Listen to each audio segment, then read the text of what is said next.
Hello everyone, welcome back to DPSC Aspirants. We are back with another session of our News at a Glance, a weekly current affairs show where you get to revise all the important events that happened the past week. But before starting today's session, I, on behalf of our whole team, would like to congratulate all the successful candidates of TCS TPS Grade 2 for the year 2020. We wish you all the very best for your new journey. And those who are preparing for TCS TPS and will be appearing this year, guys, as the results are out, you can expect the notification to be out anytime soon. So if you haven't yet started your preparation, it's a very good time to start. So now let's start this week's session. As part of Azadi Ka Amrit Mahotsav, Air Force Station Srinagar has conducted an air show at Dal Lake on September 26th. The event, being organized in collaboration with the Jammu and Kashmir government, was flagged off by Lieutenant Governor Manoj Sinha at Sher Kashmir International Convention Centre. India has successfully test-fired a new version of the Akash missile from the integrated test range at Odisha's Chandipur. The new missile, named Akash Prime, intercepted and destroyed an unmanned aerial target which mimicked an enemy aircraft during its maiden flight test. Akash Prime ensures reliable performance under a low temperature environment at higher altitudes. Setting the stage for an overhaul of the multiple tax rates under the Goods and Services Tax regime, the government has tasked a group of ministers led by Karnataka Chief Minister Basavaraj Bommai with proposing a rationalization of tax rates and considering the merger of different tax slabs within 2 months. Uttar Pradesh has become the first state in the country to administer over 10 crore doses of COVID-19 vaccine. UP has also tested the highest number of COVID samples among the states.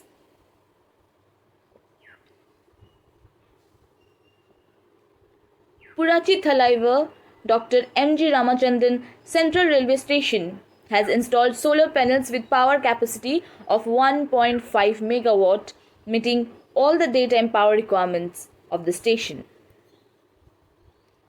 The Uttar Pradesh government will set up an electronic park in the Yamuna Expressway Industrial Development Authority area that is expected to attract an investment of rupees 50,000 crore.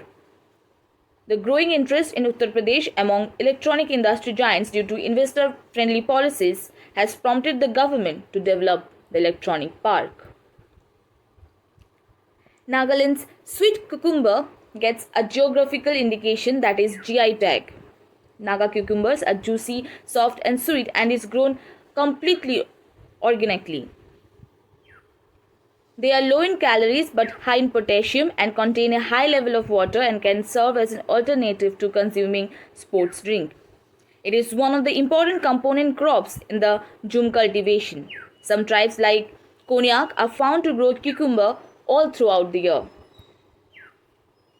The central government has decided to set up a Weaver Services and Design Resource Centre at Kulu in Himachal Pradesh, which will be one of its kind hub to promote and facilitate the continuous growth of the local handloom projects to compete in the global market. The Modi government has started the work for the development of Parshuram Kund, a Hindu pilgrimage site on the Brahmaputra plateau in the lower reaches of the Lohit River in Arunachal Pradesh. Ministry of Civil Aviation has released an interactive digital airspace map for flying drone. The map demarcates green, yellow and red zones across the country for the purpose of drones operation. Green zone consists of the airspace up to 400 feet, and in green zone, no permissions whatsoever is required for operating drones with an all-up weight up to 500 kg. The deep depression over the Bay of Bengal intensified into Cyclone Gulab. Cyclone Gulab made landfall in coastal regions of Andhra Pradesh and Odisha. The maiden National Cooperative Conference was held at the Indira Gandhi Indoor Stadium in the national capital. Conference was organized by cooperative bodies like IFCO, National Cooperative Federations of India, Amul, Sahakar Bharti, NAFED, and CRIPCO, among others. Amit Shah outlined the government's vision and roadmap for the development of this sector.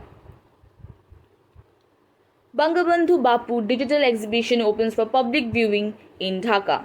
The exhibition showcases in a thematic manner the lives of the father of the nation of Bangladesh, Bangabandhu Sheikh Mujibur Rahman, and father of the nation Mahatma Gandhi.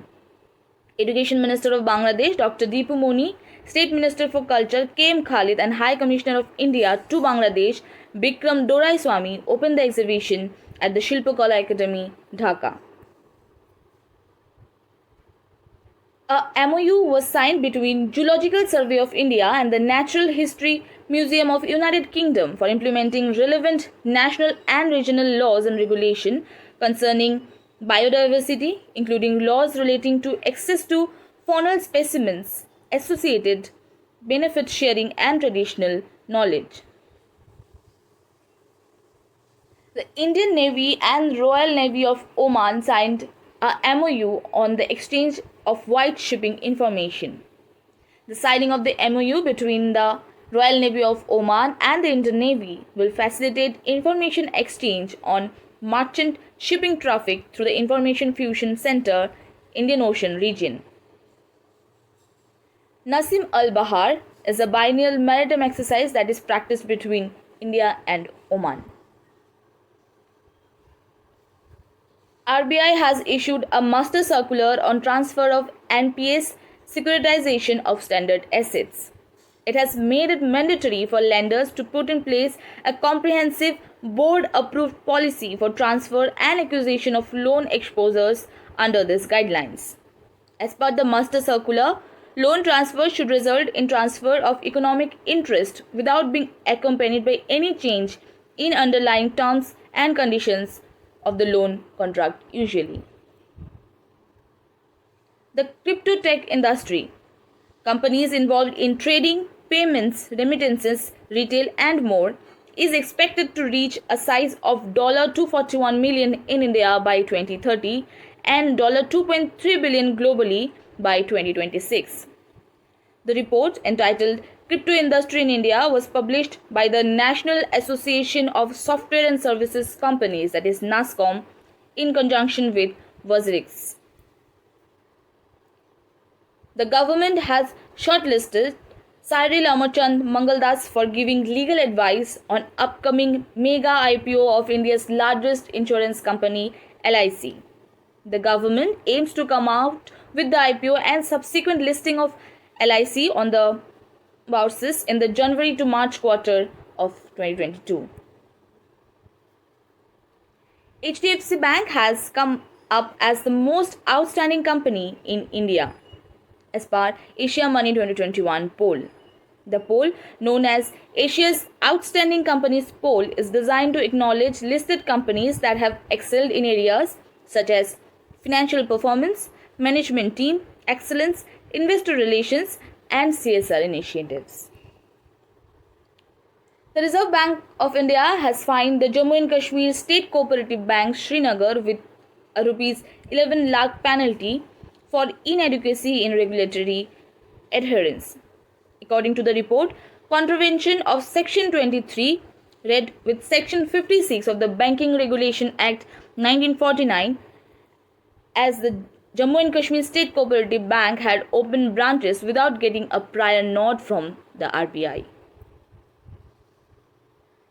The US International Development Finance Corporation and the United States Agency for International Development are jointly sponsoring a $55 million credit guarantee to address the economic impact of COVID-19 by supporting loans to farmer producer organizations, agtech companies, and companies engaged in clean energy solutions for the agriculture sector.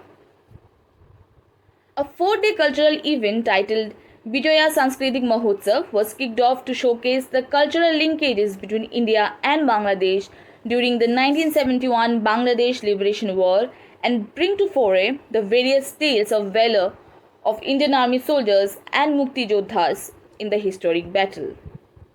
The program is part of the Swarnim Vijay Varsh celebration. The Defence Accounts Department, under the aegis of the Ministry of Defence, has developed an IT-enabled payment and accounting system called Prabal to ensure that the domestic defence suppliers get payments without any delay. Prime Minister Narendra Modi has launched the Ayushman Bharat Digital Mission, under which every citizen will get a digital health ID and health solutions of hospitals across the country will be connected with each other digitally. It is being implemented in a pilot phase in 6 union territories. PM Narendra Modi has launched Swachh Bharat Mission Urban 2.0 and Atal Mission for Rejuvenation and Urban Transformation 2.0 on 1st October 2021 at Dr. Ambedkar International Centre, New Delhi. In line with the vision of the Prime Minister, SBMU 2.0 and Amrut 2.0 have been designed to realize the aspiration to make all our cities garbage-free and water secure. Union Housing and Urban Affairs Minister Hardeep Singh Puri has launched the Swachh Sarvekshan 2022, the 7th edition of the annual cleanliness survey, under which district rankings have been introduced for the first time. Union Agriculture Minister Narendra Singh Tomar has launched Amul Honey, a product of Gujarat Cooperative Milk Marketing Federation under active cooperation with National Bee Board. The mission is being implemented in the country for doubling the income of farmers and beekeepers through beekeeping with the budgetary allocation of 500 crore rupees. Union Minister of Information and Broadcasting Anurag Singh Thakur has launched the high-power transmitters of Doordarshan and All India Radio at Hamboting-La near Kargil in Ladakh. The 10 kilowatt transmitters are the highest altitude TV and radio transmitters in the country, located at the height of 4,054 meters, that is about 13,300 feet above the mean sea level.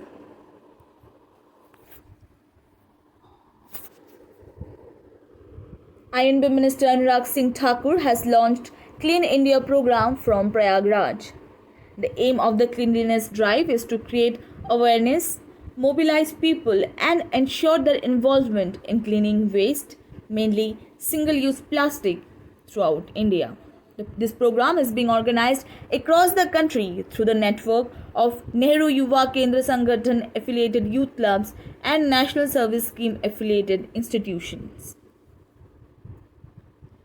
DG Saksham, a joint initiative with Microsoft India, is an extension of the government's ongoing programs to support the youth from rural and semi-urban areas. Through DG Saksham initiative, free of cost training in digital skills, including basic skills as well as advanced computing, will be provided to more than 3 lakh youths in the first year. At the 37th Executive Committee meeting of the National Mission for Clean Ganga, Chacha Chaudhary was declared as the mascot of the Namami Gange program and some major projects in Uttar Pradesh and Bihar.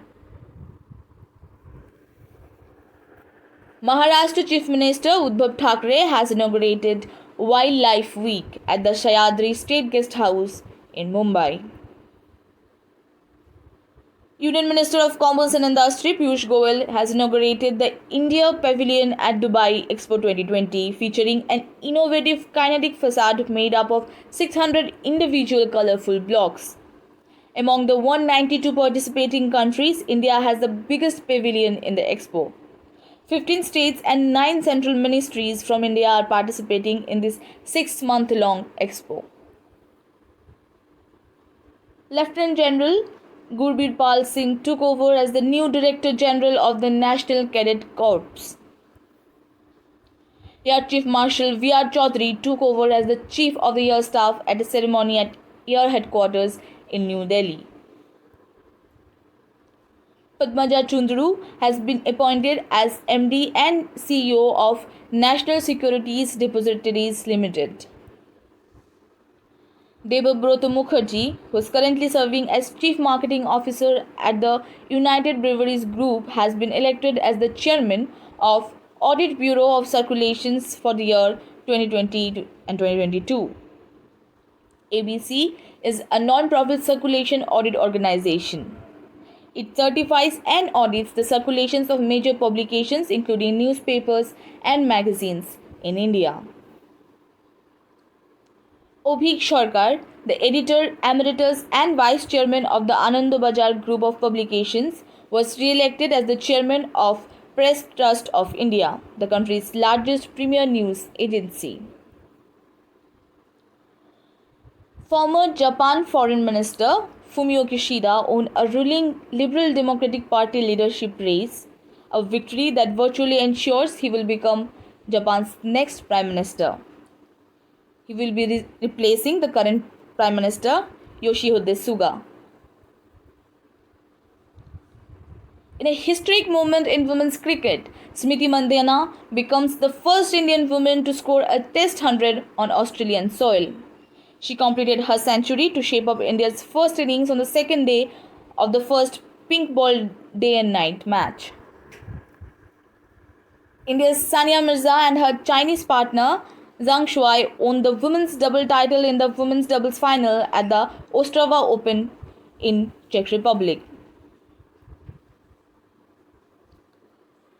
The International Day for the Total Elimination of Nuclear Weapons has been observed annually since 2014 on September 26th. This day provides an occasion for the world community to reaffirm its commitment to global nuclear disarmament as a priority.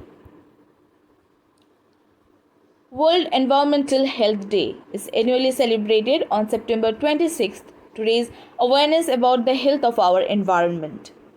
The theme for this year's day was prioritizing environmental health for healthier communities in the global recovery.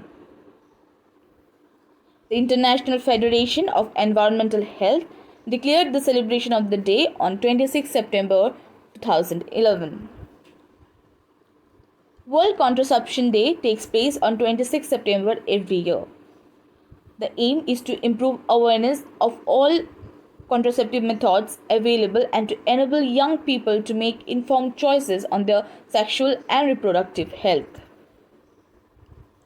World Tourism Day is observed every year on September 27 to mark the anniversary of the adoption of the statutes of the organization in 1970, paving the way for the establishment of the World Tourism Organization.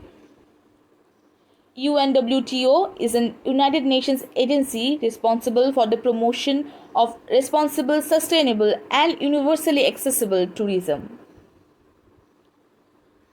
International Day for Universal Access of Information is held on 28 September 2021.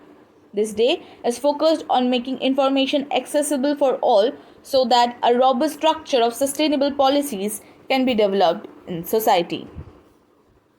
On November 17, 2015, UNESCO announced that the International Day for Universal Access of Information will be observed on September 28 every year.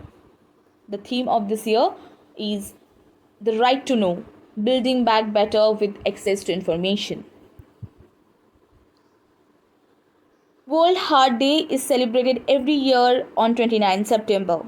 It is organized by World Heart Federation to raise awareness about cardiovascular disease. The theme for this year is Use Heart to Connect. On 29 September, the International Day of Awareness of Food Loss and Waste was observed for the second time. Reducing food loss and waste is of significant importance as it contributes to the realization of broader improvements to agri-food system towards achieving food security, food safety, improving food quality, and delivering on nutritional outcomes. The International Maritime Organization observes World Maritime Day every year on September. Individual governments determine the precise day although it is normally observed during the final week of September, usually on the last Thursday of the month. This year, the day was celebrated on September 30th. The theme for this year was Seafarers at the core of shipping's future. International Translation Day is marked every year on September 30th on the feast of Saint Jerome, the Bible translator, who is regarded as the patron saint of linguists. Theme for this year was United in Translation. World Rivers Day is celebrated on the fourth Sunday of September every year to increase public awareness about rivers and to encourage their conservation.